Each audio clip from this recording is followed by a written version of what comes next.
Assalamualaikum warahmatullahi wabarakatuh. Halo semua, perkenalkan saya Hurun dan saya Sawiyah. Kami berdua akan menceritakan kisah Nabi Soleh dan Nabi Muhammad. Mulai dari Nabi Soleh dulu ya teman-teman.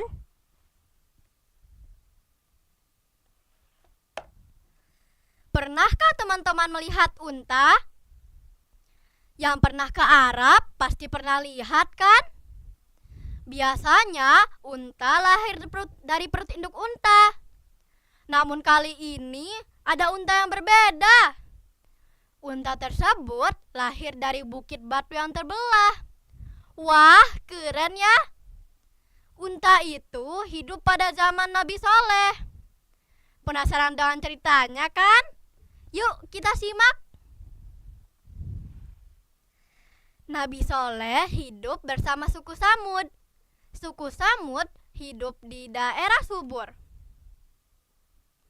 Hasil pertanian mereka banyak. Hewan ternak berkembang biak dengan baik. Mereka memahat gunung dan mendirikan rumah-rumah besar di atas tanah datar itu. Namun, mereka menyembah berhala-berhala yang dianggap sebagai Tuhan. Nabi Soleh mengenalkan Tuhan yang patut disembah oleh kaumnya. Dia adalah Tuhan yang menciptakan alam semesta, Allah Subhanahu wa Ta'ala. Kami tidak percaya.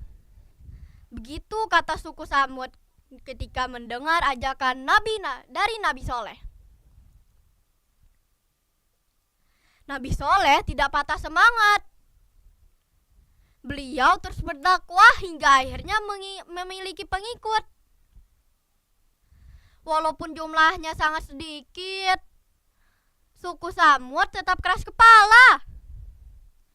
Mereka tetap menentang ajaran yang dibawa Nabi Soleh. Bahkan mereka menuduh Nabi Soleh terkena sihir.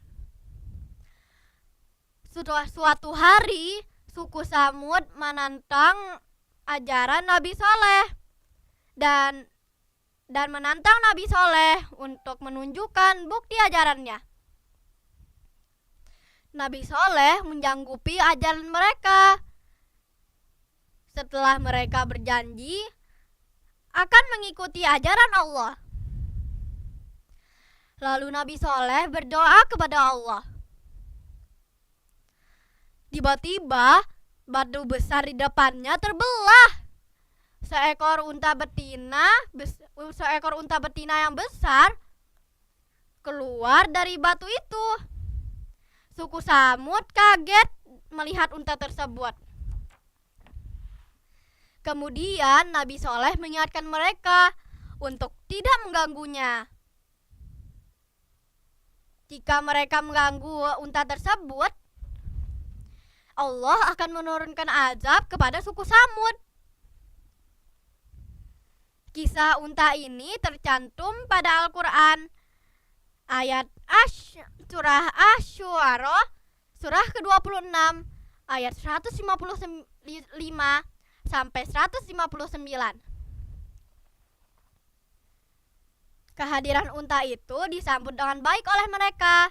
Setiap hari tidak sedikit pun seseorang yang bisa mendapatkan unta itu.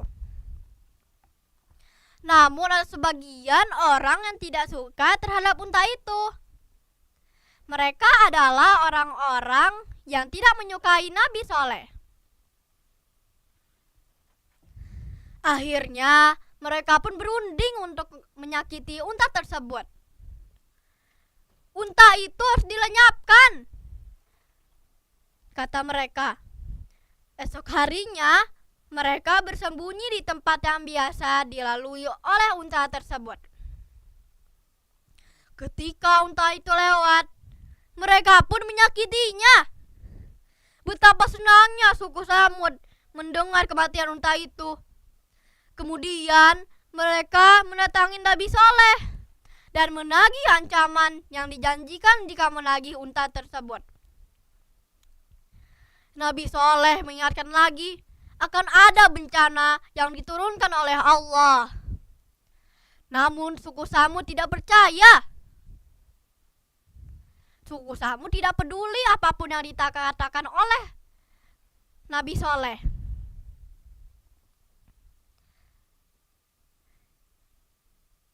Tiba-tiba gempa bumi dahsyat terjadi. Batu-batu besar berjatuhan menimpa penduduk suku Samud. Gempa itu diiringi dengan halilintar yang menjambar-jambar di langit. Lalu di mana Nabi Soleh?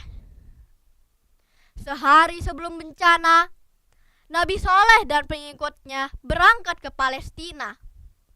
Mereka meninggalkan negeri yang hancur bersama penghuninya yang tidak beriman kepada Allah.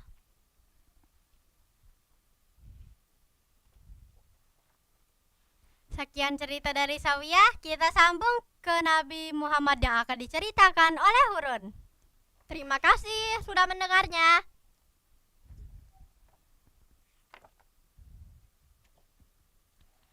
Pernahkah kalian mendengar kisah Nabi Muhammad? Jika belum, hari ini aku akan menceritakannya. Tolong didengarkan ya. Nabi Muhammad adalah putra Abdullah dan Aminah. Ayah Nabi Muhammad meninggal ketika Nabi Muhammad masih di dalam kandungan. Ibunya, Aminah, meninggal ketika Nabi Muhammad masih kecil.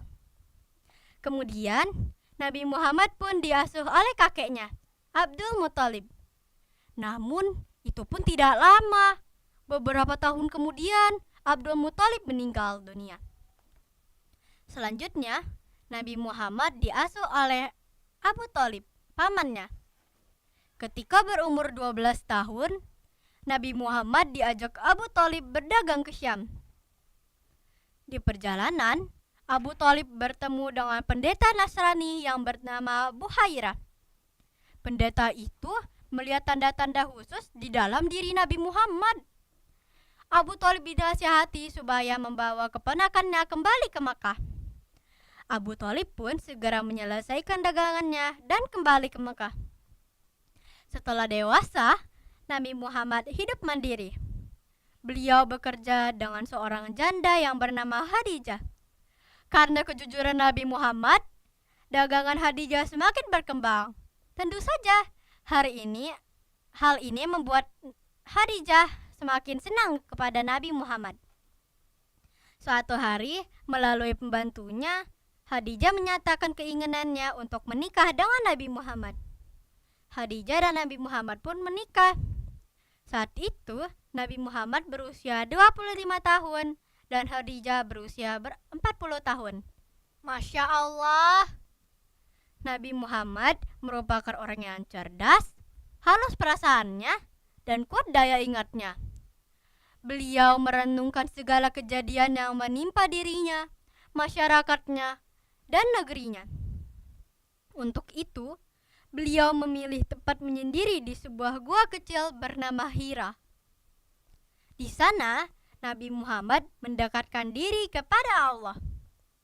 Tepat pada malam 17 Ramadan, malaikat Jibril membawa wahyu. Lalu, Jibril memerintahkan Nabi Muhammad untuk membaca.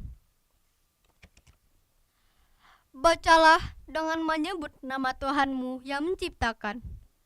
Dia telah menciptakan manusia dari segumpal darah. Bacalah, dan Tuhanmu lah yang maha pemurah, yang mengajar manusia dengan perantaraan kalam. Dia yang mengajarkan kepada manusia apa yang tidak diketahuinya. Quran Surah Al-Alaq, surah ke-96, ayat 1-5. Pada malam itulah wahyu pertama diturunkan kepada Nabi Muhammad.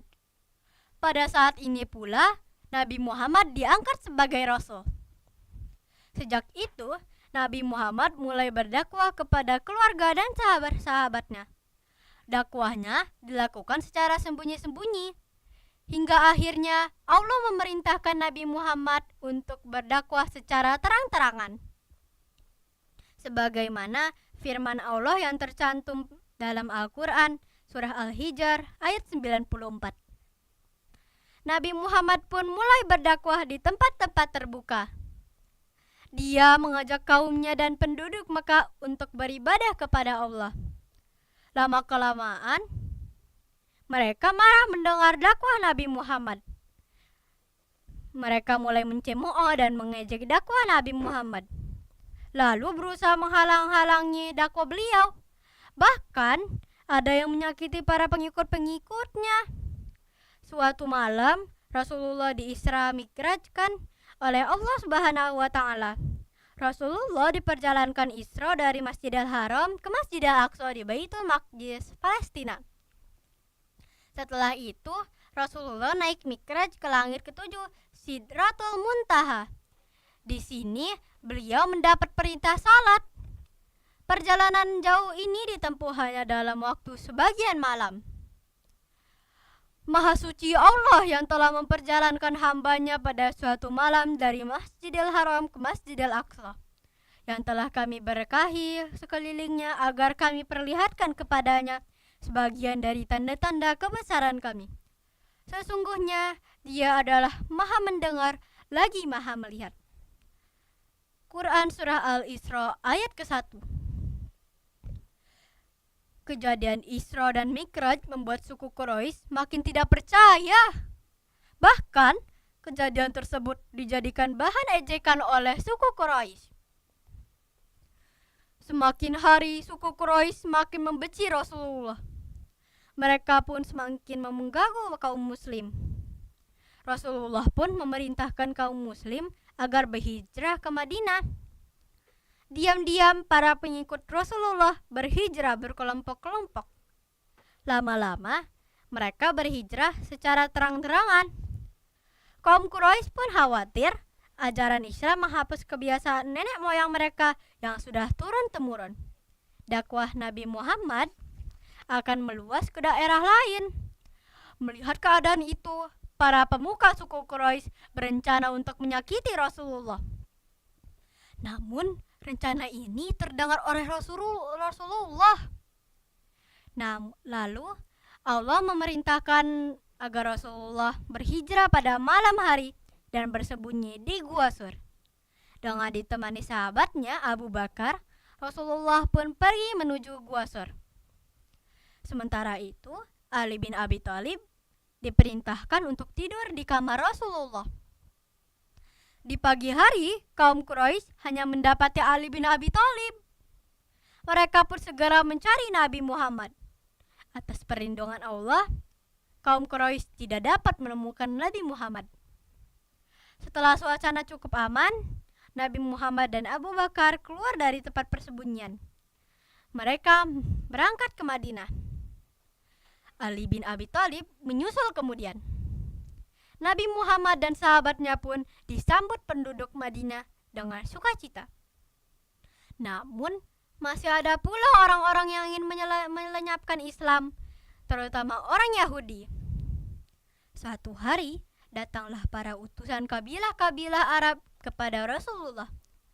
Mereka masuk Islam. Saat itu pula, turunlah surat An-Nasr ayat 1-3. Setelah turun surat An-Nasr, turunlah ayat ini yang mengatakan, "Pada hari ini, aku telah sempurnakan agamamu untukmu, dan telah aku cukupkan nikmatku bagimu, dan telah aku ridhoi Islam sebagai agamamu." Quran Surah Al-Ma'idah ayat 3. Dengan turunlah ayat ini, setelah Rasulullah mengerjakan haji wada, maka selesai sudah tugas beliau untuk umatnya. Ayat ini menjelaskan bahwa Islam sudah sempurna dan tidak akan turun wahyu lagi untuk beliau. Pada usia 63 tahun, Rasulullah wafat meninggalkan para pengikutnya dengan duka cita yang mendalam. Sekian cerita dari kami. Mohon maaf jika ada kesalahan. Kami pamit undur. Wassalamualaikum warahmatullahi wabarakatuh. Pada usia 63 tahun, Rasulullah Sekian cerita dari kami. Mohon maaf jika ada kesalahan. Kami pamit undur. Wassalamualaikum warahmatullahi wabarakatuh.